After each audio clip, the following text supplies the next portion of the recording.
Brenda. Thank you for your partnership on this.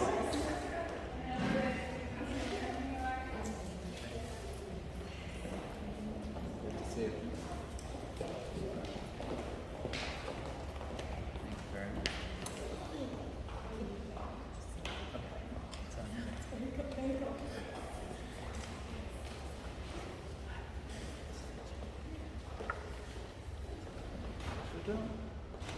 We're good? All right. So good morning, everyone.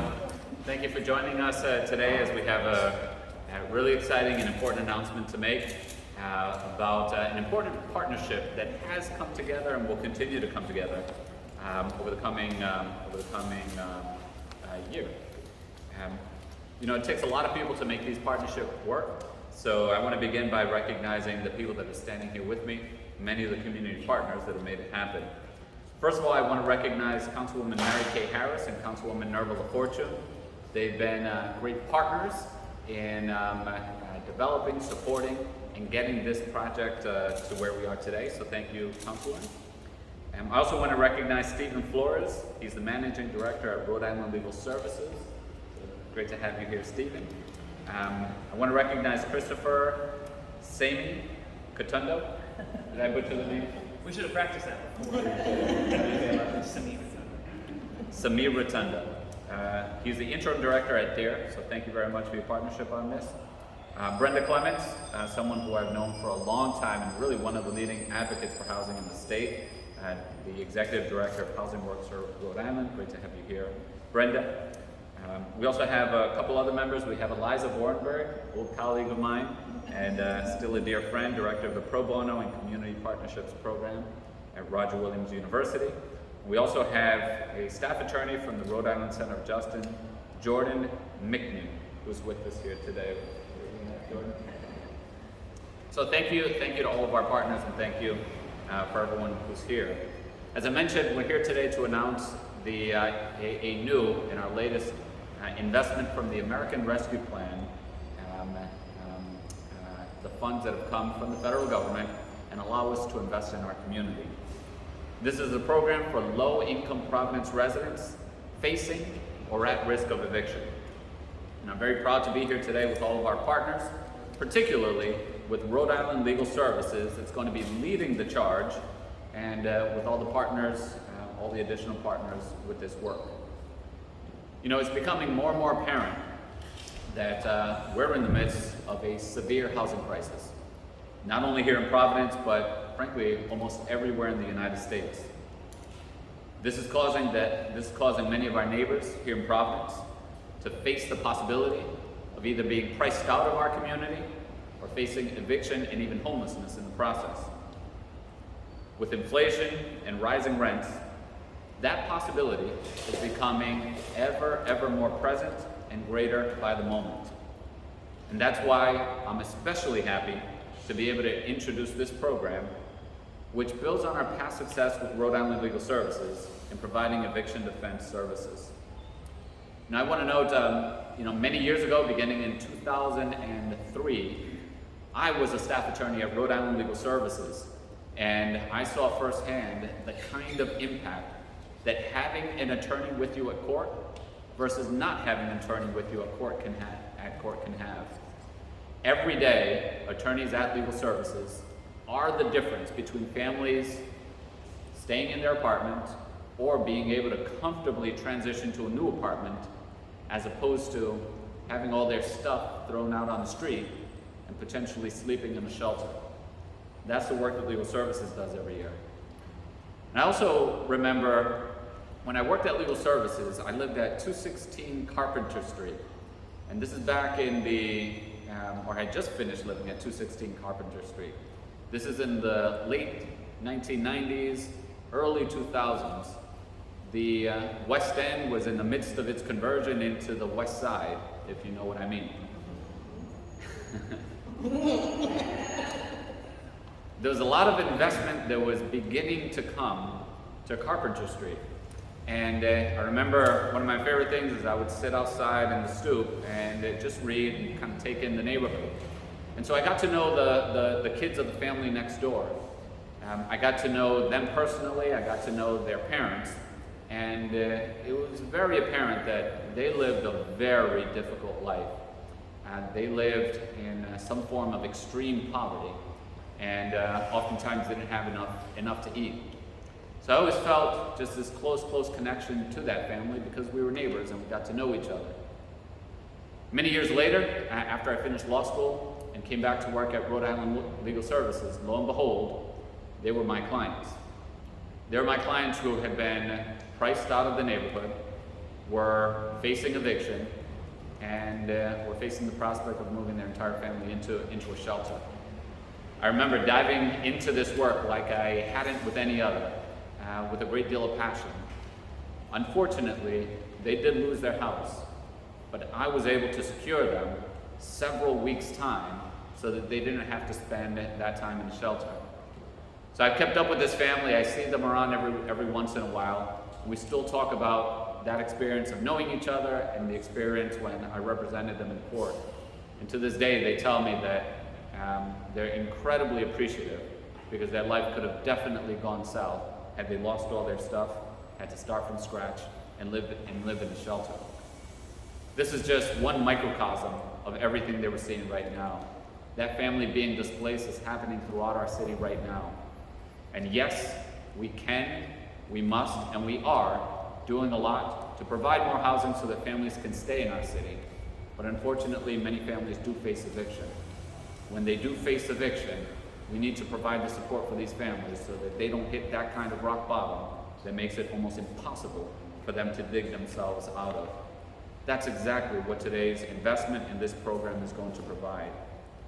Using these ARPA dollars, low-income tenants who are facing eviction will be able to get free legal assistance from Rhode Island Legal Services and their community partners. This legal help could include being matched with an attorney or a law student. It'll entail this representation, finding out-of-court settlements if necessary, or legal representation during the trials for these tenants. And the program that we're announcing today is also going to support bilingual outreach into the community through DARE's tenant and homeowner assistance to ensure that people are aware of these resources. In addition to this, we'll also get critical information and data that will be put together by Housing Works Rhode Island from Roger Williams University, who's going to oversee data analysis, evaluation, and reporting components of this program. I thank each of our partners for working with the city to ensure that our residents are provided with these critical resources in the time of greatest need. In just a few moments, we're going to hear from representatives from RILS, Legal Services, and their partner organizations about the importance of this program. But first, I'd like to turn this over to Providence Councilwoman Nerva LaFortune to offer some remarks. Councilwoman.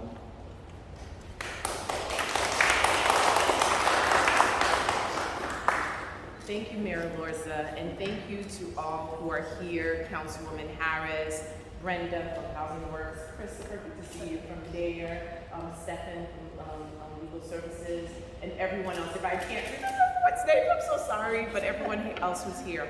I want to start by sharing a story. It's about this woman who was a mom. Her youngest was nursing, and I got a call one day from someone I knew sharing that this woman is about to get evicted. Her landlord shut off her electricity to try to push her out of the apartment or the house that she was living in. And this woman did not have a lawyer. She was overwhelmed. She was still nursing her youngest child. And I remember calling around, and it was actually Jen Wood who helped this woman from the Justice Center. But since then, I've thought about the many people who have faced eviction but did not have any type of legal representation. People who don't have the financial capital, people who might not have the knowledge of their rights, people who are trying to navigate multiple things, from eviction to putting food on the table to taking care of. Thank you. Thank you. I knew something was wrong. Or taking care of their children, but yet they don't have access. Having access to an attorney for evictions or any type of housing situation should be a right. Housing should be a human right.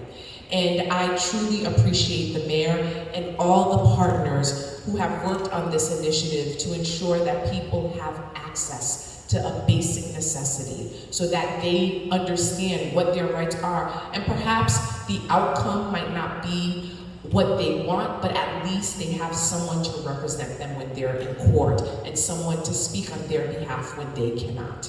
So I truly, truly appreciate this effort. And as someone who has experienced homelessness while pregnant, navigating a high-risk pregnancy, I wish this was something that I knew. I was young, I didn't know what my rights were. So I'm happy that Providence is leading in this effort. And I just think every person who has worked on housing, from sharing the data to representing to advocating for better policies so that all people in the city of Providence can be housed. And let's not forget, this is one tool, but we do need to create more affordable housing opportunities across the board for people to rent, but also for people to own their own homes so that they can get on the pathway to some type of wealth. But again, I do thank you. And Mayor, I just truly appreciate all your efforts in really trying to address some of the challenges that everyday people in Providence experience. And I just want to say how much I appreciate you for this work and everyone else who continues to do this work. Thank you.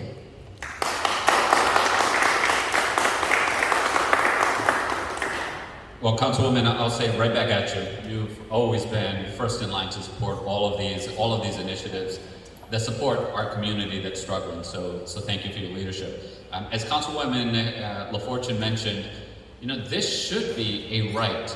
And every low-income tenant throughout the city qualifies for this. I believe that we are the only city outside of New York City in the country that now offers this for low-income tenants. So that's definitely a point of pride. Next, I'd like to ask Councilwoman Mary Kay Harris to come in and say a few words. And she's been a champion and a stalwart supporter of these programs that support the most needy in our community. So Councilwoman, can you share a few words? Good morning, all. Thank you so much. First of all, I want to thank everyone for being here. I'm going to go by my colleagues by the names that they already called, and I want to thank them for their effort and all that they have invested in. I want to thank you all for being here today, too. This is a very important initiative that is happening today, so this is a good place to be. This is a good spot to be today.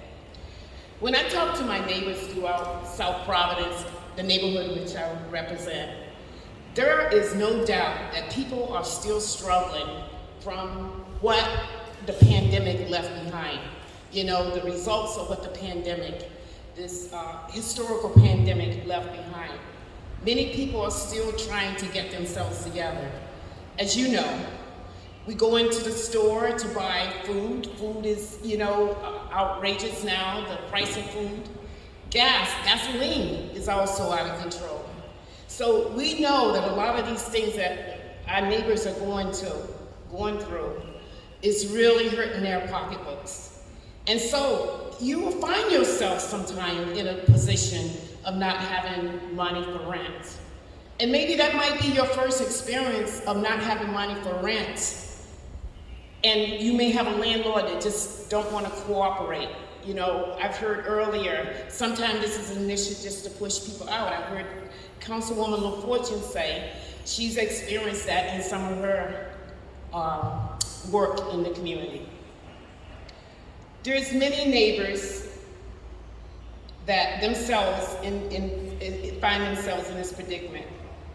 They are falling behind monthly in their rent. The eviction defense program that we are announcing today will provide more breathing room for the tenants. Up to another year, and that is really important because we don't know right now what's going to happen after this inflation. So that year really matters to many people. And it's important for tenants facing evictions to have options. This program will give them the tool to legal negotiation and compromise with landlords and hopefully provide them with the opportunity to stay in their homes. Again, I want to thank you for being here this morning. I want to thank the mayor for all his effort of pushing this. I want to thank everybody behind me for all the work they have done. I want to thank DARE for their diligence and constant trying to find ways to help parents, people, children, students stay in their homes. So again, I want to thank you, and thank you again, Mayor, for having me today. Thank you.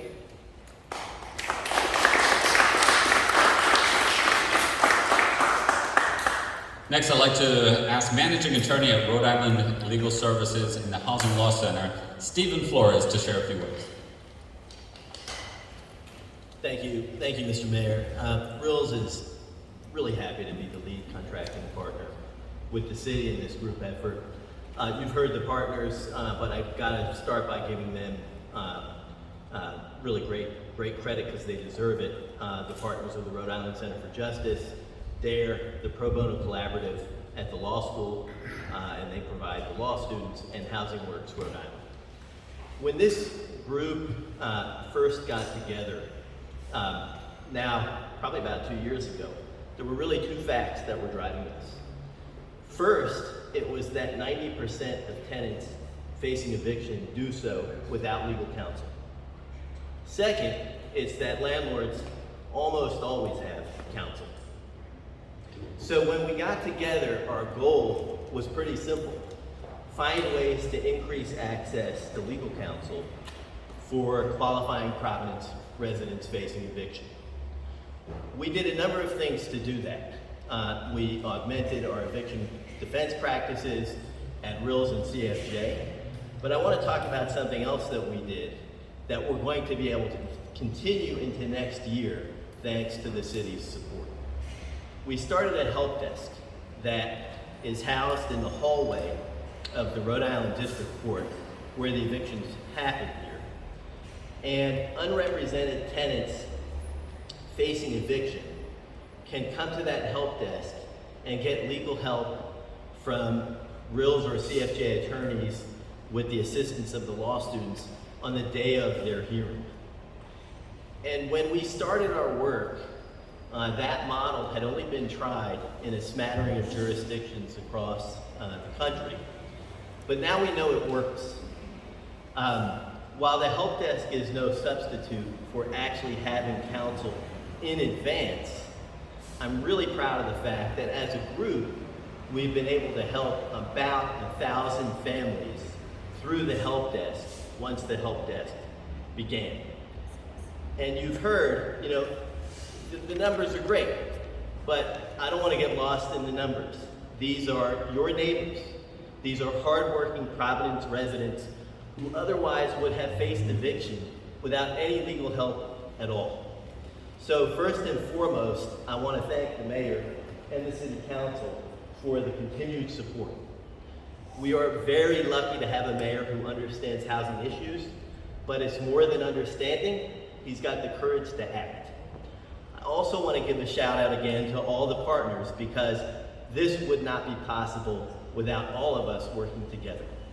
Also want to thank Robert Barge, RILS Executive Director, who supported this from the beginning, and Brian Fergal, who's with me today, who's a critical member of the team. There are also some other important supporters who helped get us to this point, including United Way and Rhode Island Housing. And I have to say, I know I speak for the group of partners when I say we're very grateful that the district court has been appreciative of what we're trying to do. The mayor mentioned this earlier.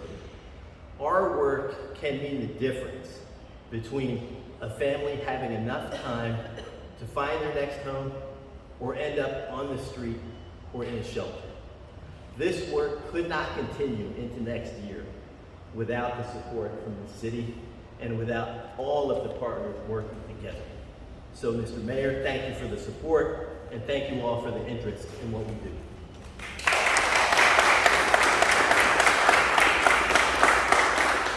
Thank you, Stephen. And before I ask Brenda to say a couple of words, I want to shout out Hannah Khan from my office, who's been the main point person on this. Hannah has been the lead on all things housing in her work in the policy office, so thank you, Hannah. All right, next I want to ask Brenda Clement, the Director of Housing Works Rhode Island, to share her thoughts. Thank you, Mayor. Thank you for the opportunity to come and talk today about housing, and working with this team has been great. The mayor probably will remember about 5 years ago at our Fact Book event, we had then Professor Matt Desmond here in Providence to talk about his book, Evicted. And this was well before the pandemic. We knew that right to counsel and eviction was a major problem in our country well before the pandemic. The pandemic has just made it worse, quite frankly. And also as our housing crisis has continued to escalate and vacancy rates are at incredibly all-time low in the state, the market has tightened even more, making it even more critical that residents and landlords all come together to work on solutions. As Steve has said, we know we've got proof of concept now, right, from this early investment. We know that bringing people together to talk together, to work out some solutions. We know that landlords have rights, tenants have rights, but let's be fair, we're all neighbors together. We need to work together to make sure that we can address the issues, try to keep people housed safely as if we can, try to address the needs of landlords if we can as well too. But more importantly, as our fact book has consistently shown, over a third of Rhode Islanders are cost burdened, or spending more than a third of their income. We simply do not have enough supply, and we have to build more.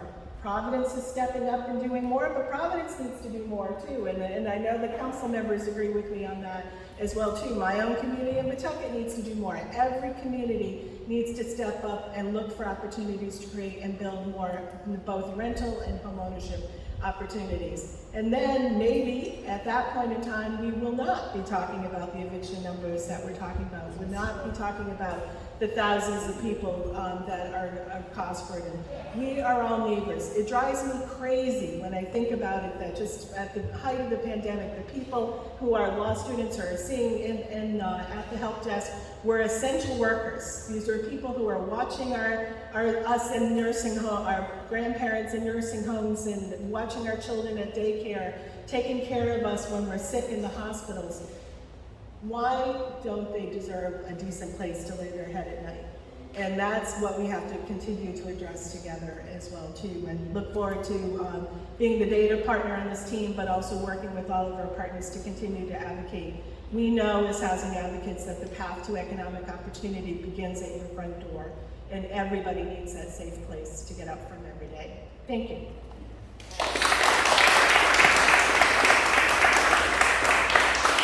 Thank you so much, Brenda, and thank you for reminding us of that conversation when you brought Matt Desmond to speak about his book, Evicted. I remember being, personally just moved by his presentation, and I think that we can trace back the development of this initiative all the way back to that seed that you first planted. It's when I started to talk to Eliza about the law school after that event.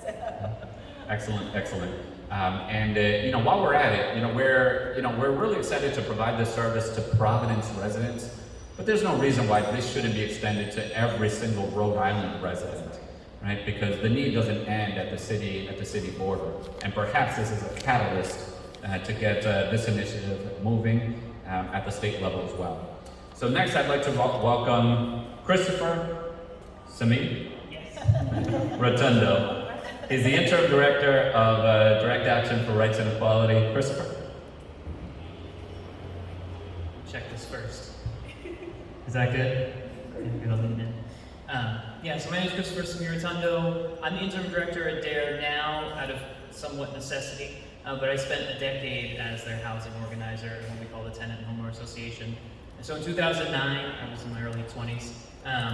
And I want to acknowledge Councilwoman Harris, at the time Mrs. Mary Kay, the lead organizer at DARE, for my political understanding, and DARE owes her a ton for all the time she put in there and what she built there. So I want to thank her for that, and acknowledge her new role here and the continued work she does. But in 2009, my first role was to knock on the doors of houses that were facing foreclosure in the city of Providence, and we knocked on over 50 doors every single weekend for years. Of folks that had no idea what was going on, a house that was already falling apart, and a lot of folks actually were facing literal threat of violence from people banks have hired to get them out of property. So landlords may kindly shut off your electricity, but they may send a thug to tell you you have no rights, and if you don't get out, I'll call ICE or I'll literally break your knees. I know that City of Providence is no stranger to that sort of politicking. So that was the sort of stuff I experienced as an organizer here for the first time, and that process has continued, right? So foreclosure tapers off as a critical issue, but rents start to rise.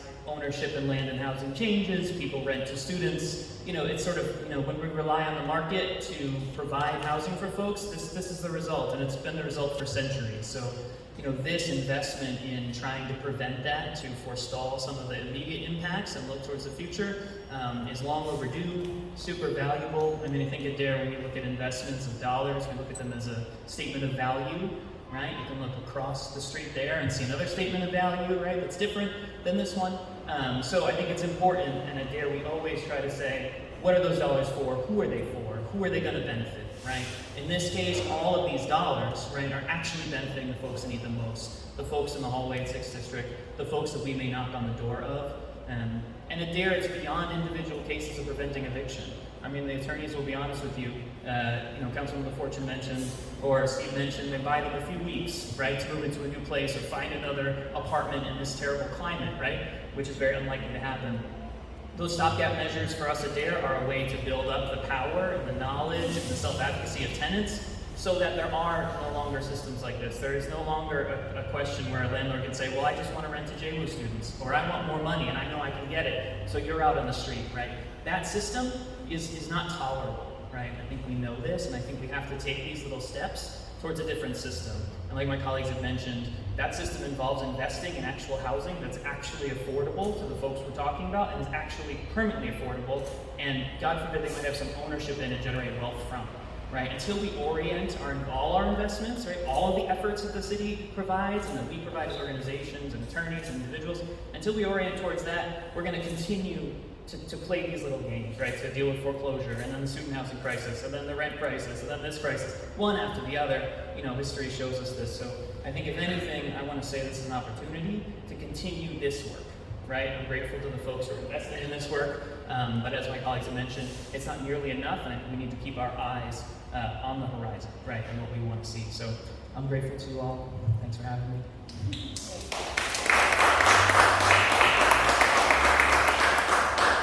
Thank you, and last but not least, I'd like to invite Jordan Mickman. He's a staff attorney at Rhode Island Center for Justice to say a few words.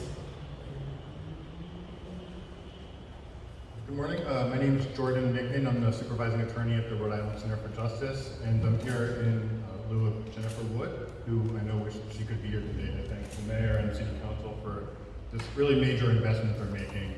And I just wanted to, again, thank the city for acknowledging our clients. Our clients are human beings, and they are trying to live every day, struggling like the rest of us. And from time to time, they get a letter from their landlord saying that the rent's going to go up from $800 a month to $1,600 a month. Or they get a letter from their landlord telling them that they're not allowed to live there anymore because the landlord won't allow children to rent from the apartment. Or they got a letter from their landlord saying that you need to move now because we can't afford to fix the lead mitigation issues that poisoned your child. And these folks end up in 6th District Court right down the street, and they get evicted every day. When I started this job 5 years ago, there would be routinely 100 cases or more people getting evicted, and there would be one or maybe two attorneys there to help people in the hallway. We would help them the best we can under the circumstances, but every day these people are getting evicted. They have legal defenses. Like I said, their children have been poisoned, their health has been compromised, the landlords have not followed the law, but it's on the defendants to assert their rights.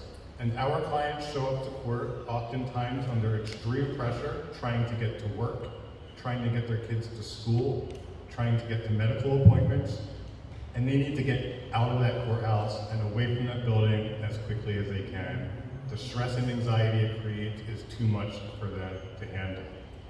As lawyers, I like to think that we're human shields. We step in front of the anxiety-inducing terror from the process. the uncertainties, all of the people who pointed them through revolving doors and refused to answer their questions because they're not lawyers. And we can answer their questions. Yes, your landlord can do this. No, your landlord cannot do that. And sometimes just that 2-minute conversation is enough to ease the concerns and resolve a problem that would lead to potentially an eviction. So the thesis of what I'm trying to say is that our clients have legal rights and defenses. These evictions are not just about financial instability.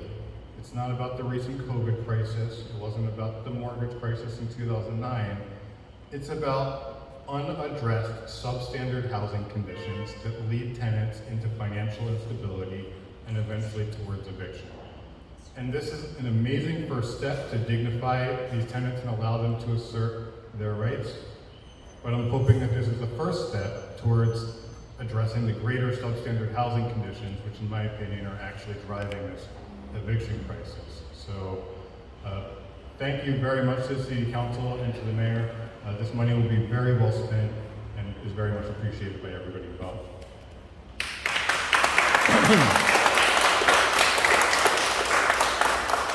So we'll finalize, and I'll paraphrase actually Matthew Desmond, who writes in his book Evicted. He says that it's often thought that deep poverty is the cause of eviction.